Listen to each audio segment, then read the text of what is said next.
Alhamdulillahilladzi an'amana bi ni'matil imani wal islami wal ihsan. Wa faradallahu ta'ala alaina bis salati waz zakati wal haji wassiyam.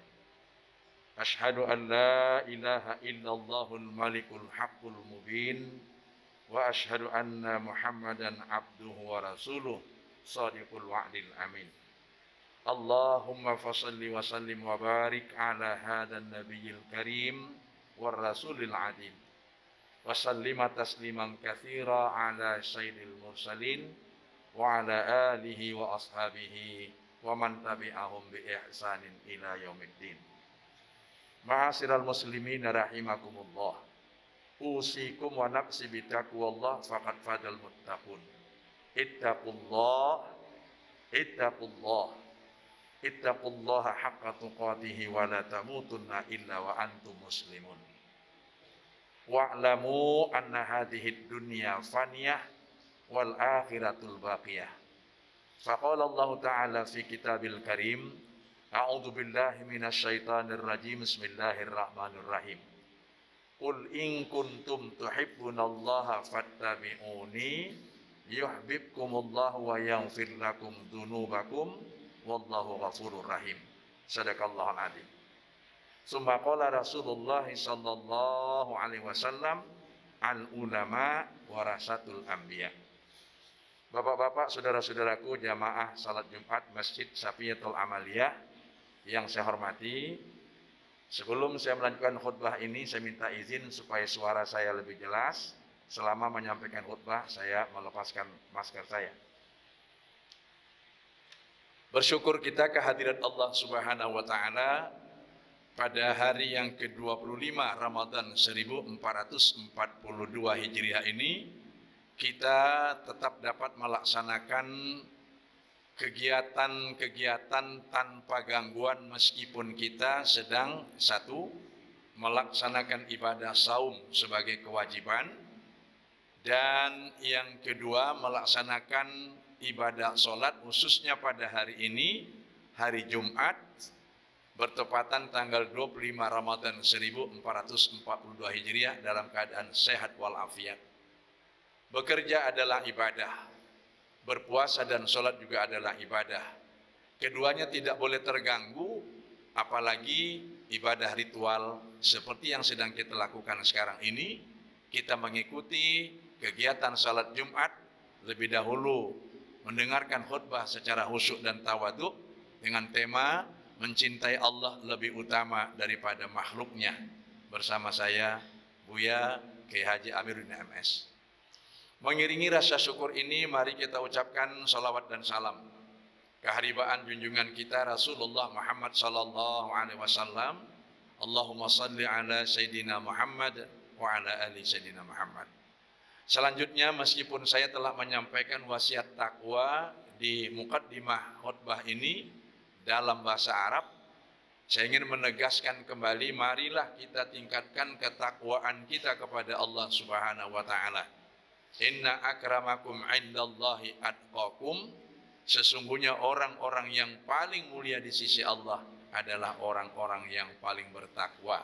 Dengan cara satu, terus meningkatkan ilmu pengetahuan agama Islam dari sumber-sumber narasumber yang mumpuni.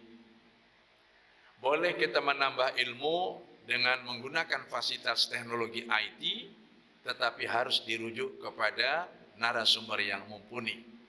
Yang kedua, mari kita tingkatkan kerajinan beribadah, mengamalkan ilmu yang sudah didapat. Dan yang ketiga, mari kita tingkatkan akhlakul karimah. Mudah-mudahan kita menjadi orang yang bertakwa. Puncak kebahagiaan seorang hamba Allah kepada Tuhannya adalah mencintai Allah dan dicintai oleh Allah Subhanahu wa Ta'ala.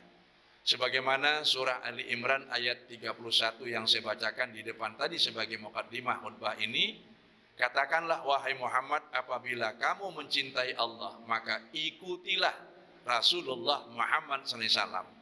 Maka Allah akan mencintaimu, Allah akan mengampuni dosa-dosamu, dan Allah Maha Pengampun, Maha Penyayang.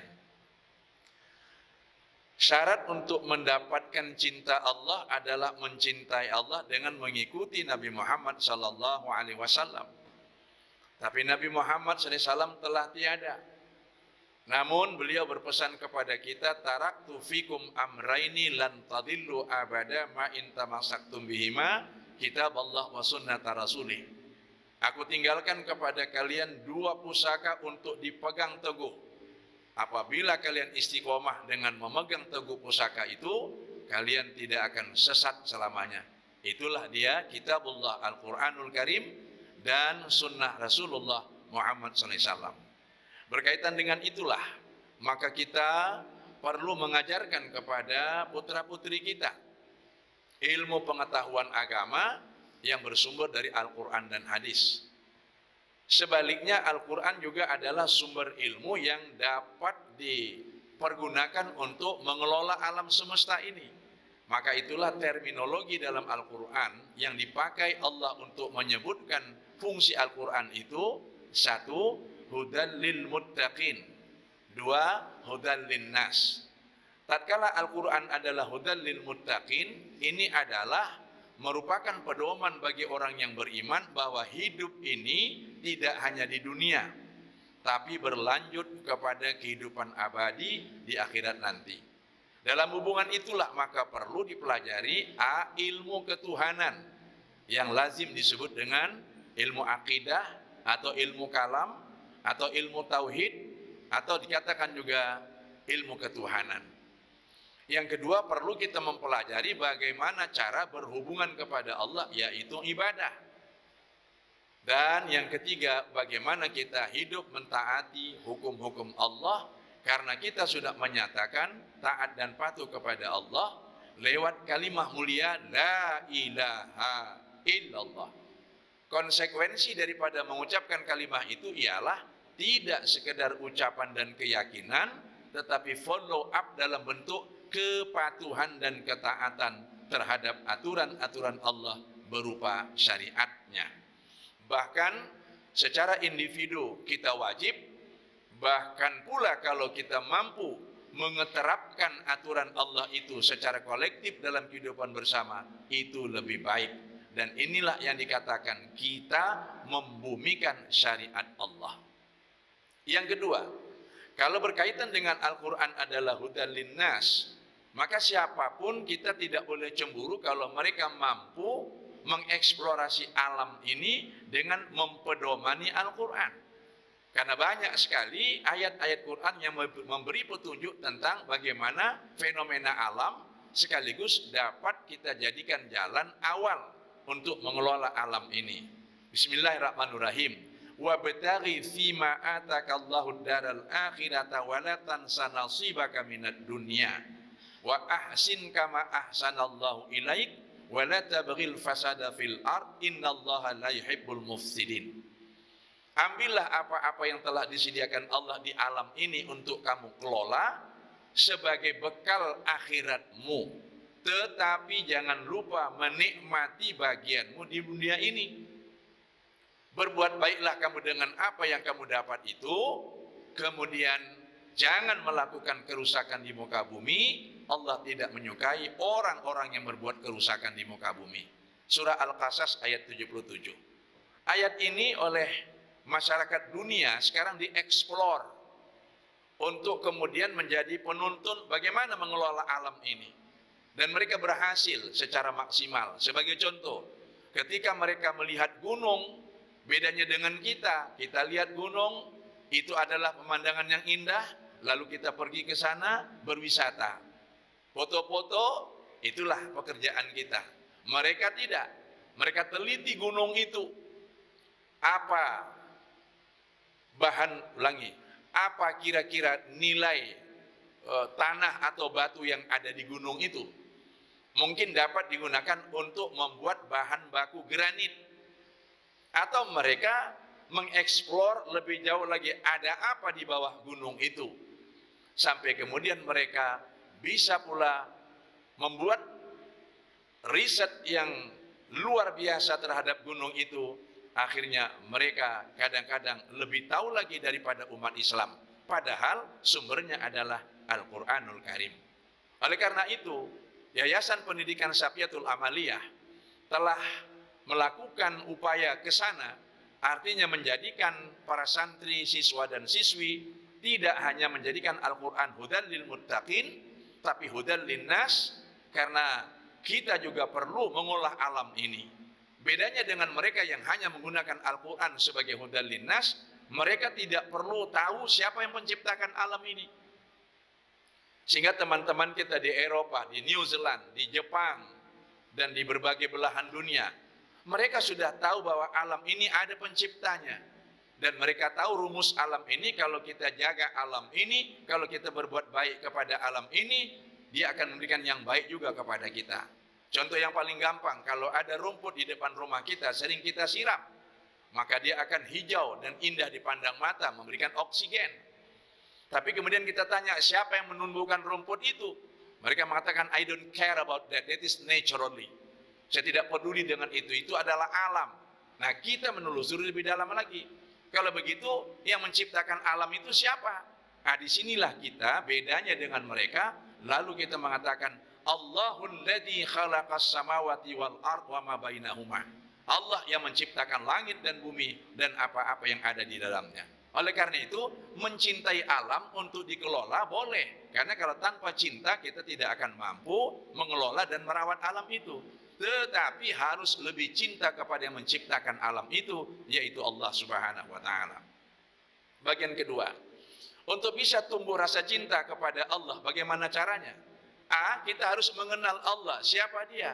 La ilaha illallah, tiada yang wajib diibadahi kecuali Allah.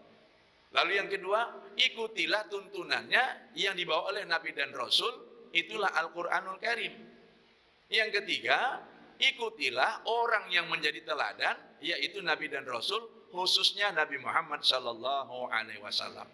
Bapak-bapak, saudara-saudaraku, sekarang ini Rasulullah telah wafat, tapi Al-Quranul Karim tetap ada, otentik dan orisinil, bahkan dihafal oleh anak-anak kita. Begitu banyak sekarang tahfidzul Quran. Namun, untuk memahamkan isi Al-Quran itu harus ada ulama yang mumpuni di bidang kajiannya, sehingga mereka bisa berijtihad mengistinbatkan hukum untuk kita pedomani. Begitulah pentingnya ulama. Maka Rasulullah mengingatkan al-ulama warasatul anbiya. Ulama itu adalah pewaris Nabi. Al-Quran juga mengingatkan di surah Al-Fatir ayat 28, Innama yakhsyallaha min ibadihil ulama. Innallaha adidun ghafur. Sesungguhnya orang yang paling takut dengan Allah adalah ulama. Dan Allah maha pengampun. Ulangi, Allah maha perkasa dan maha penyayang. Dari ayat dan hadis ini, perlu kita mencintai ulama. Karena dengan mereka lah kita kemudian tahu bagaimana mendalami Al-Quran dan hadis. Kesimpulan, untuk cinta kepada Allah, tangga pertama, kenali Allah. Lewat ilmu pengetahuan yang namanya ilmu tauhid, ilmu kalam, atau ilmu ketuhanan. Belajarlah tentang itu, jangan sampai keliru. Karena Tuhan tidak sama dengan Allah. Ilmu ketuhanan pun sebenarnya tidak cocok dipakai untuk terminologi ilmu tauhid. Tapi saya sebagai dosen selalu kadang-kadang mereka bilang teologi, ilmu ketuhanan. Ya, ilmu ketuhanan dalam Islam itu ialah ilmu tauhid, yaitu Tuhan yang esa. Tidak sama dengan ilmu ketuhanan saja. Karena ada orang yang bertuhan tapi tidak esa dan Tuhannya bukan Allah. Nah, sekarang ini yang harus kita waspadai ialah upaya-upaya mengembangkan paham pluralisme yang dianggap oleh masyarakat itu adalah pluralitas. Bapak-bapak, saudara-saudaraku, pluralisme adalah ide untuk menyamakan semua agama. Maksudnya bahwa agama itu di dunia ini beragam. Ketika saya ceramah di Cina paling tidak ada 13 agama karena ada buku yang ditulis 13 Living Religions in the World. Ada 13 agama yang hidup di muka bumi ini. Lalu kelompok aliran pluralisme ini berupaya untuk mengembangkan faham agama itu semuanya sama. Bagi kita umat Islam, no. Inna dina indallahil Islam. Agama yang diridhai Allah hanyalah agama Islam. Berkaitan dengan itulah kita perlu menjaga tauhid kita. Jadi yang benar apa? Pluralitas. Apa? Allah yang esa menciptakan makhluk yang beragam. Makhluk yang beragam itu diantaranya manusia. Manusia itu pun beragam agamanya. Kalau mereka beragam agamanya tidak berarti agamanya sama. Kita menjadi umat yang terbaik, kuntum khaira ummah. Jadilah kamu umat yang terbaik untuk memberitahu kepada mereka bahwa Tuhan itu Allah, agama yang diridhai Allah adalah Islam, dan kita menjadi uswatun ummah, umat yang menjadi contoh. Ini yang perlu kita garis bawahi. Yang kedua, bahwa yang menjabarkan dan memperagakan ajaran Al-Quran itu khususnya dan ajaran Islam umumnya adalah Rasulullah Muhammad SAW. Maka cintailah Rasul dengan cara mempelajari sirah sejarahnya, mempelajari ajaran agama yang dibawanya itu Islam dan sunnah-sunnahnya, lalu mengamalkannya dengan tidak monopoli bahwa apa yang kita tahu itulah yang paling benar, orang lain salah semua. Karena Rasul hidup tidak satu hari, tapi berpuluh tahun. Kadangkala dalam cara berwudhu saja, hari ini mungkin beliau melakukan begini, besok ada berbeda sedikit. Demikian juga dalam sholat. Sehingga hal-hal yang kadang-kadang variatif, seperti adanya mereka yang sholat subuh, berdoa kunut, ada yang tidak. Nah, hal ini adalah merupakan variasi kehidupan Rasul, karena dia tidak hidup satu hari, tidak satu tahun. Maka carilah persamaan, jangan cari perbedaan. Yang ketiga, setelah Rasul wafat, pelanjutnya adalah para ulama. Nah, ulama-ulama kita sekarang ini makin sedikit, terutama di Sumatera Utara. Saya sudah menyampaikan beberapa kali bahwa ulama yang berusia 70 tahun ke atas di Sumatera Utara ini tidak ada 30 orang lagi. Yang banyak adalah yang muda-muda. Kita bersyukur. Tetapi suasana kehidupan sekarang ini berbeda dengan dulu. Apa artinya? Tantangan terhadap kehidupan dunia ini semakin hebat. Kadang-kadang bujuk rayu dan berbagai macam rintangan itu bisa membuat kita tergoda. Dalam hal inilah istiqomah itu penting. Artinya ikutilah ulama yang istiqomah. Mereka yang semata-mata mencari ridha Allah Subhanahu wa ta'ala. Bukan ulama yang diulamakan dengan SK, tapi ulama yang memang diakui keilmuannya, diakui oleh masyarakat amal ibadah dan keteladanannya, dan masyarakat memang membutuhkan dia. Mudah-mudahan dengan tangga yang tiga ini kita sampai kepada puncak mencintai Allah, lalu Allah mencintai kita, dan kelak pada waktunya Allah memanggil kita dengan panggilan indah, ya ayyatuhan nafsul mutmainnah irji'i ila rabbiki radiyatan mardiyah fadkhuli fi ibadi wadkhuli jannati. Surah Al-Fajr ayat 27 sampai ayat 30. Wahai nafsu yang telah mencapai tingkat mutmainnah, kembalilah kepada Allah dengan ridho dan diridhoi. Kembalilah kepada Allah untuk berkumpul dengan hamba-hamba Allah, yaitu Rasulullah, Nabiullah, Waliullah, orang-orang yang soleh dan soleha, dan masuklah ke dalam surgaku. Ramadan ini adalah kawah candra di muka untuk 30 hari kita dibentuk dengan transformasi Ramadan lewat berbagai macam ibadah, khususnya puasa, zakat fitrah, dan ibadah sunat lainnya. Saya yakin cinta kita kepada Allah semakin meningkat dengan kita beribadah di bulan Ramadan ini. Pesan saya, janganlah cinta itu berkurang, karena Ramadan akan pergi sebentar lagi. Insya Allah 7 hari ke depan kita berpuasa. Hari Kamis kita sudah ditinggalkan oleh bulan Ramadan. Mari kita berdoa kepada Allah, ya Allah, jadikan Ramadanku ini yang terbaik, dan beri aku usia yang barokah, bertemu lagi dengan bulan Ramadan tahun depan, tahun 1443 Hijriah, dan kita pertahankan nilai-nilai Ramadan itu sampai kita ketemu dengan Ramadan yang akan datang nanti.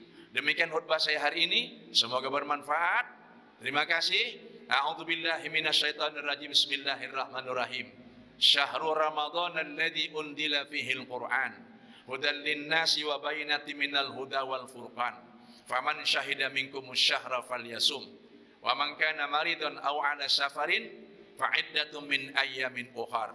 Yuridullahu bikumul yusra wa la yuridu bikumul usra. Walitukmilul iddata walitukabbirullaha ala ma hadakum wa la'allakum tashkurun. Shadaqallahul azim. Barakallahu li wa lakum wa ma fil Qur'anil azim. wa nafa'ni wa iyyakum bima fihi minal ayati wa dzikril hakim. Aqulu qawli hadza wa nastaghfirullahal azim li wa lakum wa liwalidayya wa liwalidaykum wa lisa'il muslimin wal muslimat wal mu'minina wal mu'minat fastaghfiruh innahu huwal ghafurur rahim.